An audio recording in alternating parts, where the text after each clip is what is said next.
Okay, I think we're live now. Uh, I'd like to say thank you for coming and watching. Okay, I think we're We got an live echo going now. on here. Uh, there we go. Sorry, a little technical difficulty there. Thank you for coming and viewing Liberty's Lantern Week 3. Can you believe it?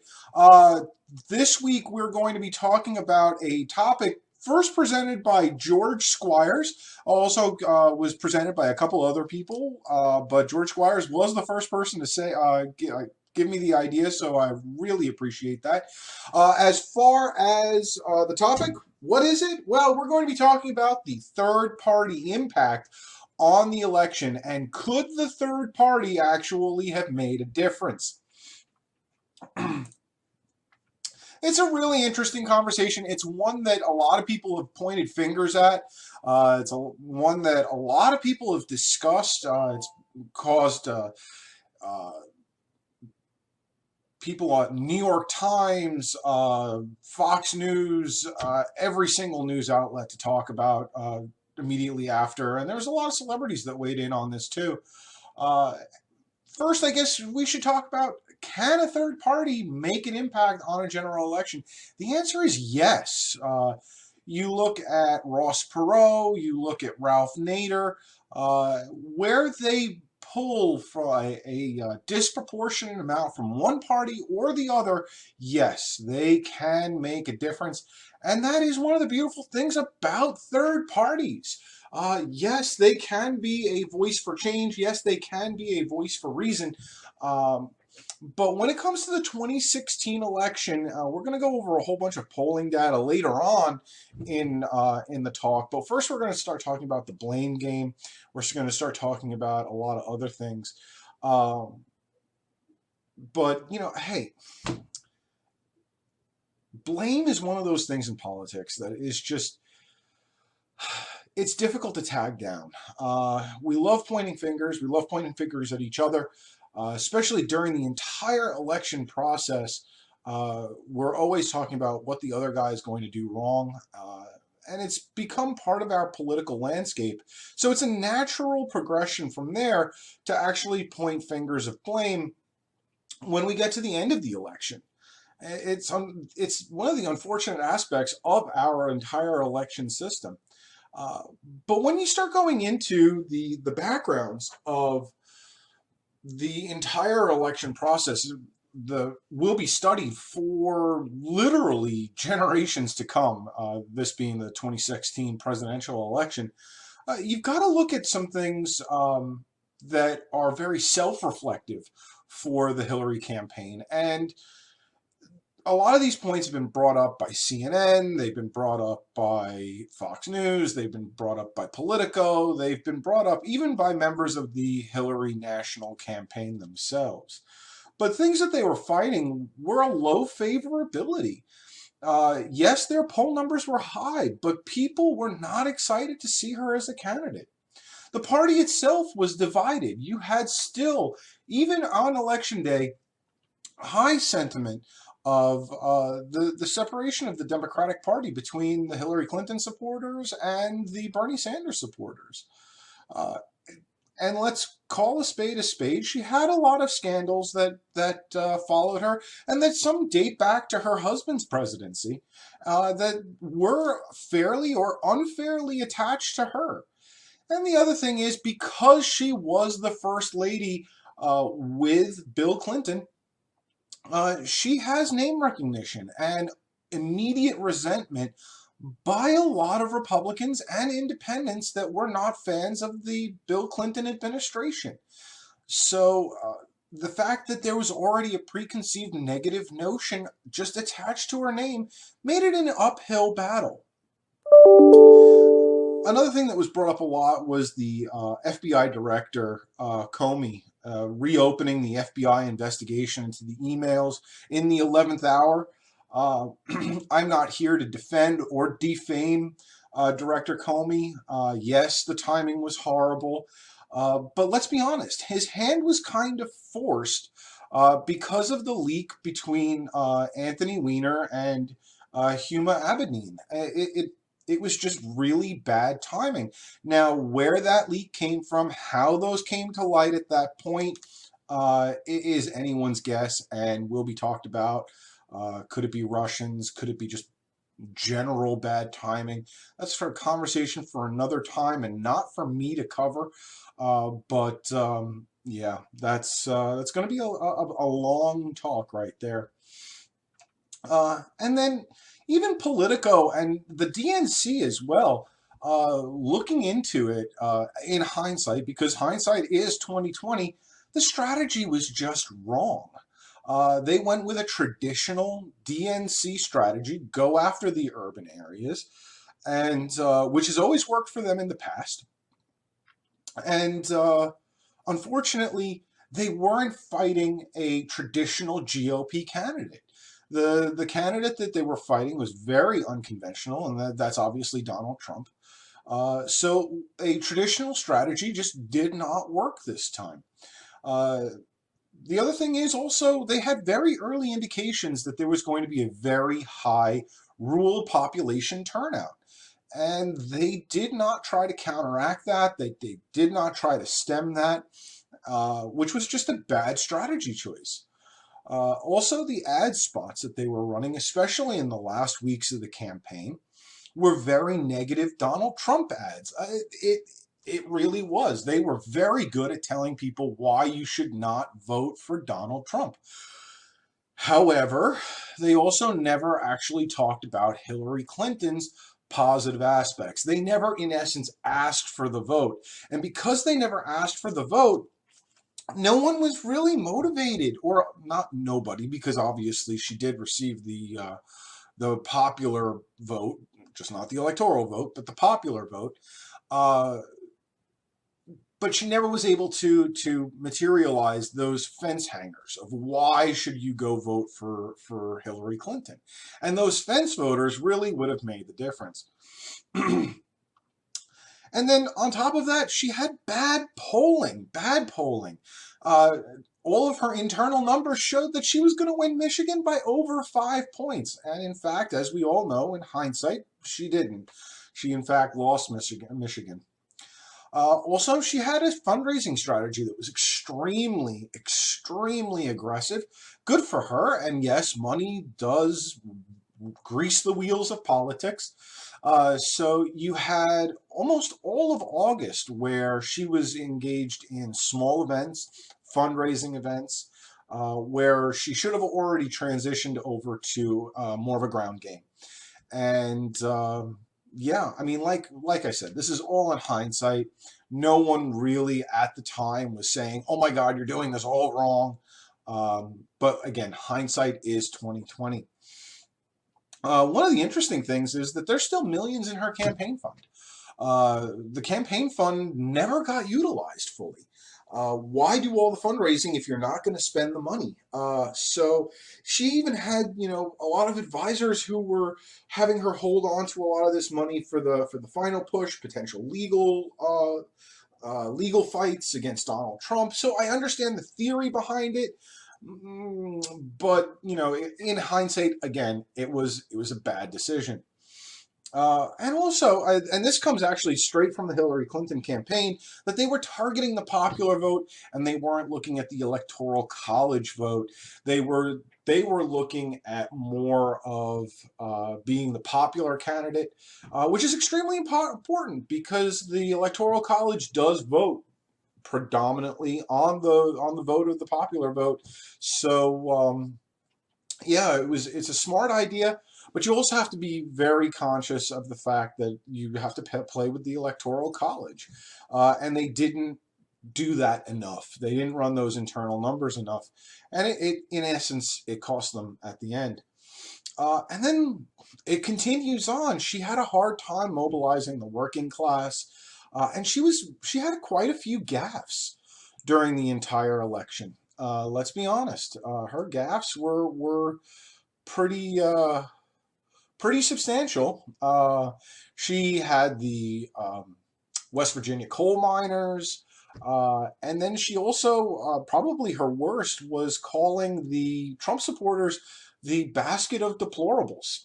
Uh, Yeah, that's exactly what your base wants to hear. But those people that are on the fence and don't know which way they're going to vote, that's a great way to ostracize them or at least galvanize them into the Trump campaign. So all of these things, it's really, really uh, difficult to really kind of quantify, put it all together. Uh, but put them all together in hindsight. Again, hindsight, because hindsight's 2020. Uh, it kind of starts to paint a picture of what may or may not have gone wrong. Uh, so we kind of totally ignored third parties so far, but this goes into the blame game again. So we're going to rewind the conversation a little bit here, uh, and we're going to start talking right here. I'm going to share my screen with you. Uh, the PBS NewsHour, the Libertarian ticket impact the 2016 presidential race. I want you to note that this is back from May 30th. So this was really early in the campaign trail. You didn't even have the conventions yet. So you don't know what's going on, but they're already starting to set up that ground game of what's going to happen. What are we going to be doing here with the election? And I have to say, if you don't watch the PBS NewsHour, they try very hard to be nonpartisan. They succeed sometimes, they fail sometimes, but it definitely is a pretty good show to watch. As far as more mainstream media, you have the New York Times here on the Upshot page, and this is from August 4th. So still pre-election, and it's talking about Gary Johnson. How is Gary Johnson going to affect the outcome? And they go through a lot of things. They start talking about, at this point, he was still polling almost 10%. And then they were talking about the third party candidates and how they usually trail off just before the election and all of that stuff. So in essence, they were kind of saying that he's not going to have a huge impact. But then they rewound and started talking about Hillary Clinton and Donald Trump, and the fact that that he very well may, because of how unique this entire election cycle is. Then I want to fast forward. This is right after the election, and this is in Newsweek. It's third-party votes could have cost Hillary Clinton the presidency. And one of the things I want to point out on this one is Perez Hilton, again, I want to point out the time. This is November 8th at 11:43 p.m. So the election is over, but the results haven't even been finalized yet. Obviously, by 11:43 p.m., we were starting to get an idea of which way it was going to go, but nothing was final yet. And here's at the Perez Hilton, lambasting Susan Sarandon and her support of Green Party Jill Stein and all third-party voters. Thanks a lot. Hashtag election night. So now you have a lot of celebrities, especially, starting to lambast third-party voters, and they always point back to that time with Ralph Nader. And taking away so many votes from Al Gore. And it really is one of those situations that Ralph Nader is kind of a unique aspect. Most third-party candidates pull pretty evenly from a lot of your candidates. So we've talked a lot about the strategy. We've talked about the different aspects of impacts from celebrities and all of that stuff. So we've gone over the emotional stuff. I want to kind of hit up on the numbers. So I'm going to share my other screen here. Oops. There we go. So what if election totals? Okay. So this is taken from a lot of different sources. and poll data. Predominantly one poll done by Quinnipiac and another poll that was done by the New York Times. And unfortunately, this is from a couple of weeks prior to the election. But I'm going to still call this relevant. And the reason I'm going to call this relevant is because Gary Johnson and Jill Stein did not see massive poll number shifts in the last couple of weeks of the election. So I'm going to make the summation that a lot of the back numbers or the numbers behind the supporters really would not have changed much either. So with Gary Johnson supporters, just to kind of look and go over these numbers, 40% of Gary Johnson voters would not have voted or would have had another write-in. Now, most of the Gary Johnson voters probably wouldn't have voted, and some of them stated that they were going to write in Ron Paul or a whole host or litany of other candidates. 31% would have cast their vote for Donald Trump, and 29% would have cast their vote for Hillary Clinton. Jill Stein voters are actually quite a bit different. 70% would not have voted or would have had another write-in. The reason for this actually is Bernie Sanders. A very high percentage of Jill Stein voters had stated to the polling people that they actually would have written in Bernie Sanders, and that's where that very high number is coming from. 25% would have voted for Hillary Clinton, and surprisingly enough, approximately 5% would have voted for Donald Trump. Again, I'm just going to go off the numbers from the pollsters, and kind of take that as gospel. So let's see if we apply those numbers. Let's take a look at 4 different states. The first state I want to take a look at is Pennsylvania. And here's the final election results, where Donald Trump has 2.9, Hillary has 2.8, Gary Johnson has 142,000, and Jill Stein has 48,000. There's a total of a 1.2% difference. And now, I want to take Gary Johnson and Jill Stein out of the mix, but using the poll numbers that we had seen from that first slide. Now, if we do that, we notice that Donald Trump still wins. There's a 2.9, he's still at 2.9 million. Hillary Clinton's still 2.8 million. The gap has closed a little bit, but not by a lot. So Donald Trump still carries Pennsylvania if the poll data holds accurate to not having Gary Johnson or Jill Stein run. Now we look at Florida. Now we still have a 1.2% difference, but the Gary Johnson voters are and Jill Stein voters are a lower percentage. So how is that going to change everything? Well, again, Donald Trump still wins. The amount that Hillary Clinton picks up is a far greater, but still not enough. Okay, so 1.2% difference. It seems that Donald Trump can overtake a 1.2% difference. So let's go take a look at Wisconsin, where there's only a 1% difference. Well, Donald Trump's winning, and he's winning by approximately 23,000. So easily within the margin of Gary Johnson and Jill Stein voters right here.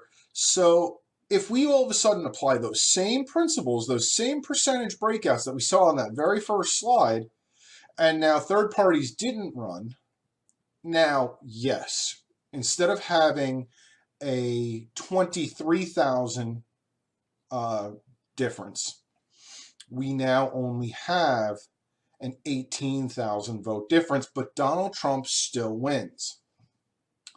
Okay, so Donald Trump can overcome a 1% difference or a 1.2% difference. We know that. But hey, let's look at Michigan, where the difference is only 0.3%.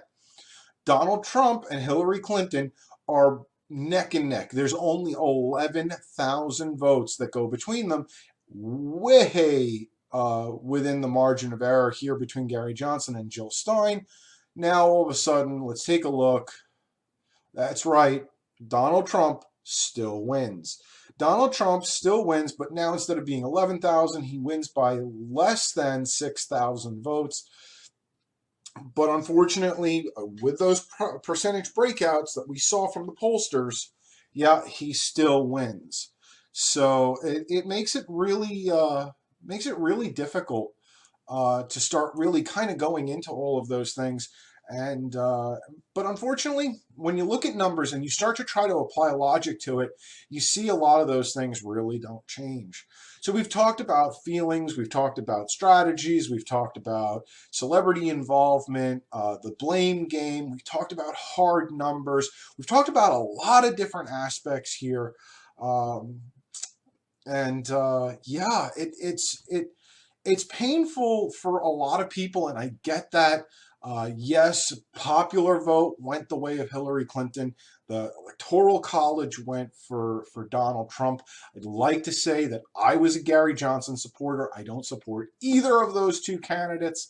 Um, and I'm not defending Donald Trump, but I just wanted to show to everybody that is complaining about the election that third-party candidates in this particular election really would not have made any difference, no matter which way you look at it. And the conversation needs to start changing at this point to where do we go from here? What do we do? What do we do to make government work for the people and not the people work for the government? So hopefully this will really give you the tools that you need to advance this conversation and move on to the next thing. I really want to thank George Squires and all the people that suggested this as a topic. I think it is an important topic that we need to talk about. A little more mundane, a little more statistical, but still something that's really important to go over and discuss. So please, again, everything that I've said is totally my opinion. I am not attached to the Libertarian Party in any way, shape, or form, even though I personally am a Libertarian, but I do not speak for the party. Also, I encourage feedback. I encourage questions. I encourage everyone to make statements on this. If you think I'm an idiot, tell me I'm an idiot. It's the only way that we can all make it better. So yeah, that's about it for today. Real brief one again, just a couple of minutes here. But I thank you for watching, and I look forward to seeing you next week. We're still working on topics, and if you have suggestions, make sure you shoot Liberty's Lantern on Facebook that suggestion as well. I'd love to hear them. I'd love to make sure that I address everybody and get that done.